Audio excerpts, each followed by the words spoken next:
नमस्कार दोस्तों, स्वागत है आपके अपने यूट्यूब चैनल में। जैसे कि देख रहे हैं, नंबर सिस्टम का ये पार्ट 3 है और ये पार्ट आखिरी है, रेलवे के लिए आखिरी पार्ट है। तो ये स्पेशल केवल रेलवे के क्लास चला रहे हैं। यदि आप 2 पार्ट नहीं देखे हैं तो आपको प्लेलिस्ट में मिल जाएगा, तो उसे पहले देख लीजिए, फिर बढ़ते हैं अगले ये क्वेश्चन पर। तो ये केवल स्पेशल रेलवे के लिए है। तो जैसे पहला क्वेश्चन है, राजीव को अंग्रेजी में अंकगणित में मिले अंकों के 1/3 अंक मिले हैं। यदि उसे दोनों विषयों में कुल 128 अंक मिले हों तो उसे अंकगणित में कितने अंक मिले हैं। तो कह रहा है कि अंग्रेजी में मिले 1/3 का अंकगणित में। तो मान लीजिए अंग्रेजी ले लिए हम, तो ये हो गया अंकगणित। अब इसका क्या कह रहा है कि 1/3 1/3, इसका 1/3 कह रहा है। और कुल कितने अंक मिले हैं, दोनों विषयों में मिलाकर 128 अंक मिले हैं। तो इन दोनों को योग कर लेंगे, 1 + 3 बराबर कितना हो जाएगा, 4। और कुल कितना मिला है, 128। और हमें क्या करना है, अंकगणित का ज्ञात करना है। तो अंकगणित का है 3 और कुल कितना था, 4। देख लीजिए, कुल था 4, योग करने पर कुल था 4। और अंकगणित का ज्ञात करना है तो यहाँ पर अंकगणित को तो रखेंगे। अगर अंग्रेजी ज्ञात करना होता तो अंग्रेजी को रखते। 4 को उसको काट देंगे, 32 × 96, यही हमारा हो जाएगा आंसर।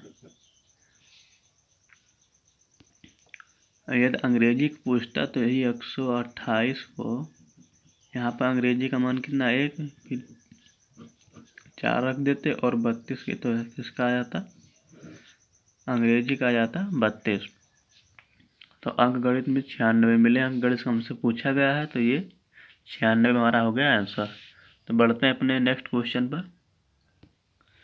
जैसे हमारा अगला क्वेश्चन है कि एक सूक्ष्म जीव जो प्रत्येक 24 घंटे में अपनी संख्या को दोगुना कर लेता है, यदि 30 दिन के अंत में इसकी संख्या 84 लाख है तो इसकी संख्या 21 लाख कब थी। मतलब 30 दिन के अंत में। तो कह रहा है कि ये हर एक 24 घंटे में ये अपनी संख्या दोगुना कर लेता है। तो मान लीजिए इसका जो 30वें दिन था, 30 दिन बता रहा है, तो 30वें दिन इसका संख्या 84 लाख थी। उसके बाद 84 लाख का आधा कितना, 29वें दिन,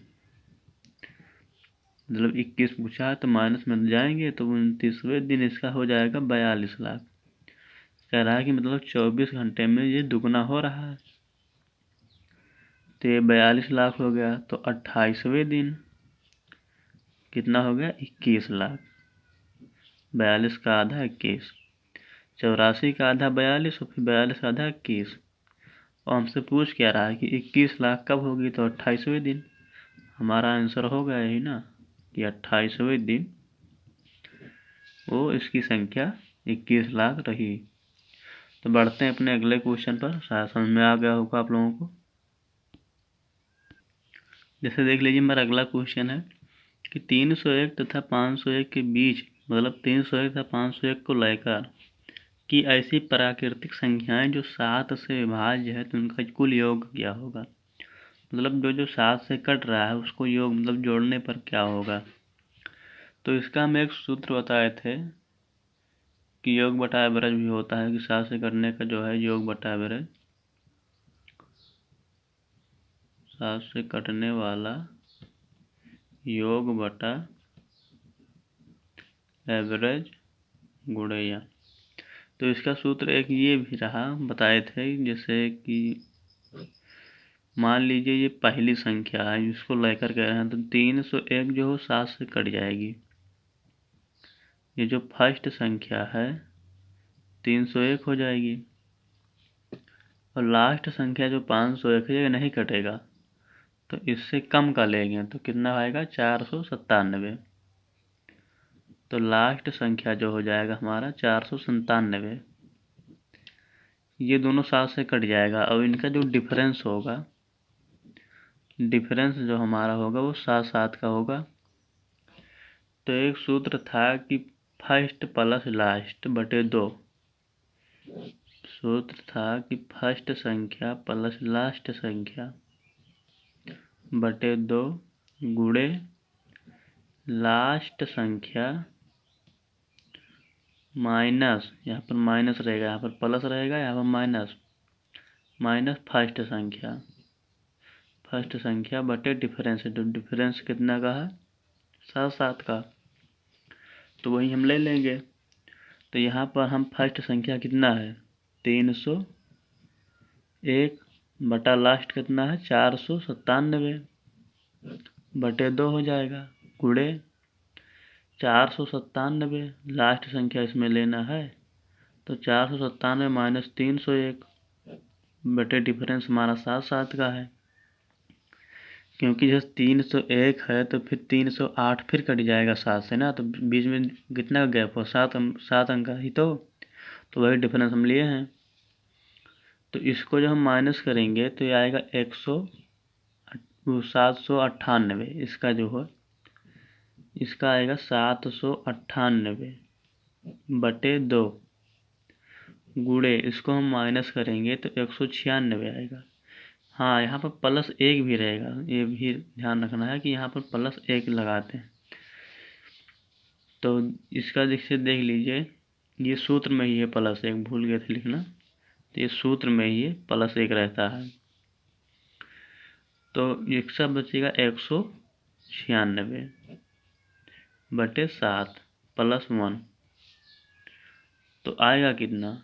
इसको जो हम काटेंगे तो कितना आएगा? 798 को हम 2 से भाग देंगे तो 399 आ जाएगा, 399 आ जाएगा। और गुणे इसको 196 को हम यदि 7 से काटेंगे तो 7 दूना 14, बचा कितना? 5 और 7 8 56, 28 हुआ। अब 28 में एक ही जोड़ेंगे ना तो 29 हो जाएगा। तो यहाँ पे हम लिख देते हैं कि 2 कितना है? 399 और गुणे 29। इसको जब गुणा करेंगे तो 11 5 71, ये हमारा हो जाएगा आंसर। तो मुझे उम्मीद है कि आप लोगों को समझ में आ गया होगा। बढ़ते हैं अपने अगले क्वेश्चन पर। हमारा अगला क्वेश्चन है, भैंसों तथा बतखों के एक समूह में सिरों की संख्या के दुगने, मतलब जो सिर एक है तो उसकी संख्या के दुगने से 24 अधिक पैर हैं। दुगने से भी 24 अधिक पैर हैं, तो भैंसों की संख्या कितनी है?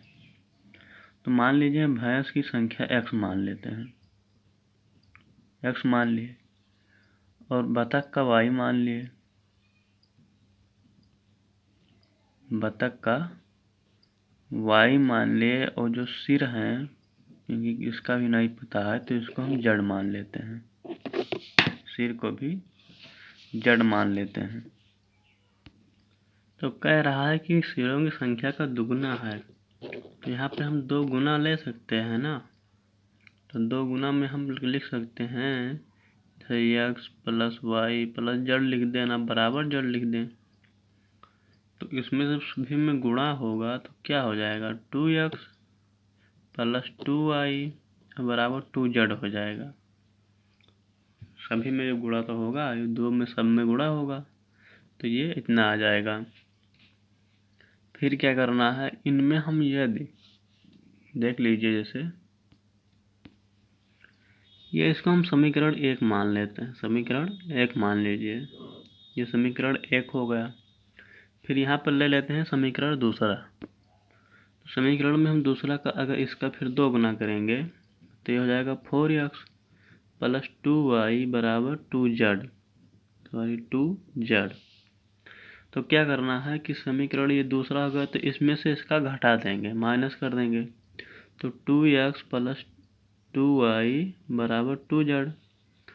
तो यहाँ माइनस हो जाएगा, यहाँ माइनस हो जाएगा, तो ये कट गया, ये बचा कितना? 2x। और हाँ, कह रहा है कि 24 अधिक है, तो प्लस यहाँ पर 24 भी रहेगा, मतलब 24 अधिक है इतने में से। तो 2x बराबर कितना बचा? 24। तो x बराबर 24 बटे 2, तो x बराबर 2। 2 से काटेंगे तो ये 12 हो जाएगा, सॉरी 12 हो जाएगा। तो ये हमारा हो गया 12 आंसर। ये 12 हमारा आंसर हो जाएगा। बढ़ते हैं अपने नेक्स्ट क्वेश्चन पर। देख लीजिए हमारा अगला क्वेश्चन है कि ऊँटों के एक झुंड का 1/4 जंगल में देखा गया और झुंड के वर्गमूल का दुगुना, वर्गमूल यहाँ पूछा है, तो पहाड़ों पर चला गया। तो शेष 15 ऊँट नदी के किनारे देखे गए, तो बताइए कुल ऊँटों की संख्या क्या थी। तो इसका ऑप्शन दिया है जैसे 60, बी है 20 और सी है 36, डी है 72। तो इसमें हमें यही करना है कि ऑप्शन वाइज, मतलब ऑप्शन देखकर इसको लगाना है। ऑप्शन से वर्गमूलमाला हमें लेना है। तो जैसे देख लेते हैं, तो मैं ऑप्शन देखकर ही पता चल रहा है कि ये 36 जो है 6 का वर्गमूल है, 6 का वर्गमूल है, बाकी और किसी में नहीं है। तो जैसे हम इसको निकाल लें, 36 को हम 1/4, क्या कह रहा है कि 1/4 जंगल में देखा गया, तो 4 9 36 बराबर कितना हो गया 9। अब कह रहा है कि मतलब जो इनके वर्गमूल का दुगना पहाड़ों पर चला गया, मतलब 36 का जो वर्गमूल है ये 6 हो जाएगा, 36 का वर्गमूल 6 हो जाएगा। अब इसका दुगना जो है वो पहाड़ पर चला गया, तो 12 मतलब पहाड़ पर चला गया और 15 ऊँट नदी के किनारे हैं, तो 12 + 9 हो कितने के 21 और 15 कितने हैं नदी के किनारे, बराबर कितना हुआ 36। तो हमारा क्या है, ऊँटों की संख्या 36 है ना, तो वही हमारा आंसर हो गया।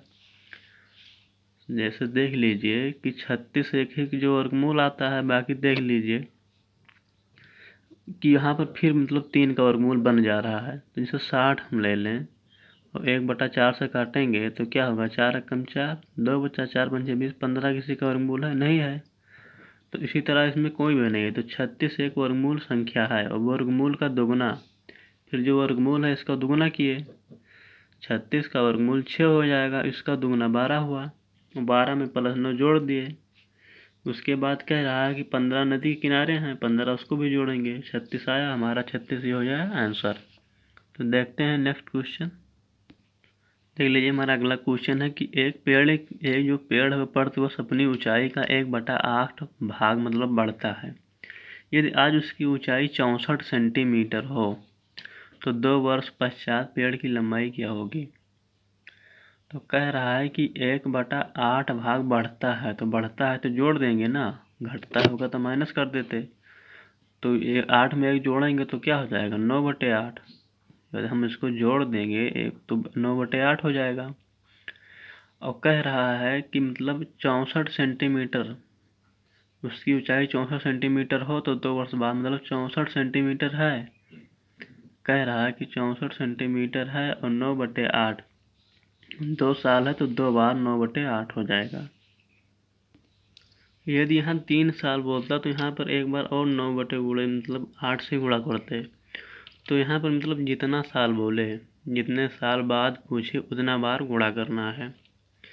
फिर काट देते हैं, 8 8 64, 8 से 8 कट गया, 1 बचा क्या 9 × 9 बराबर कितना हो जाएगा 81। क्या था हमारा 81 सेंटीमीटर, 81 सेंटीमीटर हमारा क्या हो जाएगा आंसर। हमारा हो गया 81 सेंटीमीटर आंसर। देख लीजिए अगला क्वेश्चन है कि एक प्रतियोगिता में 5 बच्चे भाग लेते हैं। प्रत्येक बच्चा एक दूसरे के साथ खेल खेलता है, तो कितने बच्चे खेल खेले। इस तरह से एक दूसरे के साथ हाथ मिलाता है, खेल खेलता है, गले मिलता है, एक दूसरे को गिफ्ट देता है। इस तरह में इसे ही एक सूत्र लगता है कि हम लगा देंगे n, फिर n-1 बटे में 2। एक दूसरे को थप्पड़ मारता है वो भी सेल यही होगा, ये नहीं है। जैसा हमारा कितना है, कुल कितने बच्चे हैं 5, 5 बच्चे हैं, फिर 5-1 बटे 2, तो ये 5 × 4 हो जाएगा ना, फिर बटे 2, इसको 2 से काटेंगे 2 हो जाएगा, 5 दूना कितना हो जाएगा 10। क्या हुआ 10 हमारा आंसर आ गया। देख लीजिए कि जैसे इसमें से घटाएंगे और ये ब्रैकेट जब खुलेगा तो ये गुणा हो जाएगा, ब्रैकेट खुलेगा तो गुणा होगा। और यहाँ बचा 4 और 2 से 4 को काटेंगे तो 2 आया, 5 दूना 10 हमारा हो गया आंसर। बढ़ते हैं अगले क्वेश्चन पर। जैसे अगला क्वेश्चन है किसी पार्किंग में जो है, यहाँ पर पार्किंग रहेगा, किसी पार्किंग में पर 3 सेकंड में एक कार प्रवेश करती है तथा प्रत्येक 7 सेकंड में एक कार निकलती है, तो पार्किंग भरने की दर प्रति कार कितने सेकंड की है। प्रति कार पूछा है, कितने सेकंड की है। 3 सेकंड में एक कार आती है, तो देख लीजिए जैसे इसका एक सूत्र है कि ये बी बटे ये माइनस बी, तो ये भी क्या हो गया 3 गुणे 7 और 7 माइनस 3, यही तो है। तो कितना होगा 7 3 21 हो जाएगा, और ये 7 में से 3 गया तो कितना बचेगा 4। इसको जो हम काटेंगे तो 5 सही 1/4 सेकंड हो जाएगा। एक लाइन में सवाल लगा है, एक बट्टे देख लीजिए जैसे कि ये भी ए मान लिए हम 3 को, बी मान लिए 7 को, तो ये इंटू बी है, ये यहाँ पे गुणा है। ऐसे जब लिखा जाएगा तो बीच में गुणा का सिंबल रहता है, तो 3 गुणे 7 हो गया, और फिर 7 माइनस यहाँ पर 3 लिखा फिर है, तो यहाँ इसको आगे पीछे यहाँ करना है कि बड़े वाले में से छोटा घटाना है, ये नहीं है कि इधर से उधर कर दें। तो इसको हम 7 में से 3 गाए 4 आया, तो ये होगा 21। अब 21 को 4 से जब भाग देंगे तो हमारा 5 से 1/4 सेकंड, ये हो गया आंसर। तो बढ़ते हैं अपने अगले क्वेश्चन पर। देख लिए 225 मीटर लंबे बाड़े में 26 पेड़ इस प्रकार लगाए गए हैं जिनके बीच की दूरी बराबर है। तो बाड़े के प्रत्येक किनारे पर एक पेड़ हो तो पेड़ों के बीच की दूरी क्या करना, पेड़ों के बीच की दूरी हमें ज्ञात करना है। तो मान लीजिए एक पेड़ यहाँ लगा, फिर एक यहाँ लगा, अब इसके बीच की दूरी बराबर है, फिर एक यहाँ लगा, फिर एक यहाँ लगा, जैसे कितना हुआ ऐसे से 26 पेड़ लगाना है। 26 पेड़ लगाना है तो 4 लगा, तो इनके बीच कितना हुआ 1 2 3, गैप तो 3 का ही हुआ ना, गैप यहाँ पर 3 ही क्यों हुआ। तो यहाँ पर हम क्या करने जैसे 26 है तो इसमें से एक घटा देंगे ना, यहाँ 26 होगा तो 25 ही होगा, ये 25 की ही होगा। इसको आप ध्यान रखना है कि ये 26 जहाँ पे ऐसे सवाल रहे तो उसमें से एक घटा कर लिखना है, क्योंकि हम किनारे का ये जो है इसको हम नहीं जोड़ते हैं, तो इसलिए 1 2 3 हमें बीच का पूछा है कि बीच की दूरी, तो बीच में यहाँ पर 3 ही बीच आए हैं। है टोटल कितना 225 मीटर लंबा है, 225, इसको 25 से भाग दे दें, 25 9 या 225, इनकी बीच की दूरी 9 9 हो जाएगी, तो हमारा आंसर हो जाएगा 9 मीटर। शायद हम लोगों को समझ में आ गया होगा। तो बढ़ते हैं अगले क्वेश्चन पर। देख लीजिए हमारा अगला क्वेश्चन है, किसी व्यक्ति के पास कुछ मुर्गियां और गायें हैं, कुछ मुर्गियां और कुछ गायें हैं, यदि इनके पैरों की संख्या 140 है और मस्तकों की संख्या 48 है, तो मुर्गियों की संख्या पूछ रहा है, 2 पैर वालों की संख्या पूछ रहा है। तो इसका नियम है कि यदि 2 पैर वालों की संख्या पूछे तो मस्तकों में 4 से गुणा करेंगे, और जब 4 पैर वालों की संख्या पूछे तो इन मस्तकों में 2 से गुणा करेंगे, 2 पैर वालों से गुणा करेंगे। तो इसको हम लिख सकते हैं 140 माइनस 4 गुणे 48, कायसम 4 से इसलिए गुणा करेंगे यहाँ पर 2 पैरों वालों का पूछा है, तो क्या हो जाएगा बटे 2 कर देंगे यहाँ पर, तो 140 और फिर हो जाएगा 192 बटे 2, इन दोनों का डिफरेंस कितना आया 52, हाँ 52 आएगा, इसका डिफरेंस आ जाएगा 52 बटे 2 बराबर कितना हो गया 26, मुर्गियों की संख्या 26 हो गई। अब क्या कह रहा है कि इसमें मुर्गियों की संख्या 26 हो गई है, मुर्गियों की संख्या तो पूछा था, तब यही हमारा हो गया आंसर। हमारा कहने का मतलब कि 48 में 2 पैर वालों को पूछा है तो उसमें 4 से गुणा कर देंगे, हो जाएगा 192, कितना है 192। अब 192 जो आया इसमें जितने पैर हैं उसको हम माइनस कर देंगे, 140 माइनस कर देंगे, बराबर कितना आएगा 52। अब ये जो 52 आया इसमें हम 2 से भाग दे देंगे तो 26 हमारा हो जाएगा आंसर, तो यही पूछा है। तो फिर मिलते हैं नेक्स्ट वीडियो में कुछ दूसरे चैप्टर के साथ। तो आज के बाद नंबर सिस्टम समाप्त करते हैं। वीडियो पसंद आए तो लाइक शेयर सब्सक्राइब जरूर करें। धन्यवाद।